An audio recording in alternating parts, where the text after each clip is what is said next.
পুরে ছেঁচি মাছ করলে তারা বলে থাক একটু দাঁড়া পুকুরের ওই কাছে না কোথা না আসতে গিয়ে এক পুরো কাছতে গিয়ে কাছে গো যে চড়েছি ছোট এক ডাল ধরেছি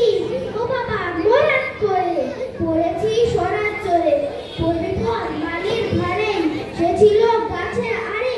দেখা ভাই বড় নচ্ছর মাদুম গোটা দুচ্চার লঘুম কিল ও ঘুষি একদম জোরসে ঘুষি আমিও ভাগিয়ে থাপড় আমার চাপিয়ে কাপড় চাপিয়ে বিন্দু দেয়াল দেখি এক ভিচ্ছে শেয়াল আরে থাক শিয়াল কোথা ভেলোটা দাঁড়িয়ে ওঠা দেখে যে আজকে ওঠা পুকুরেই চাললে ছোটা আমি কই কর্ম কাবার পুকুরেই করবে সাবার আমি কই কর্ম কাবার পুকুরেই করবে সাবার।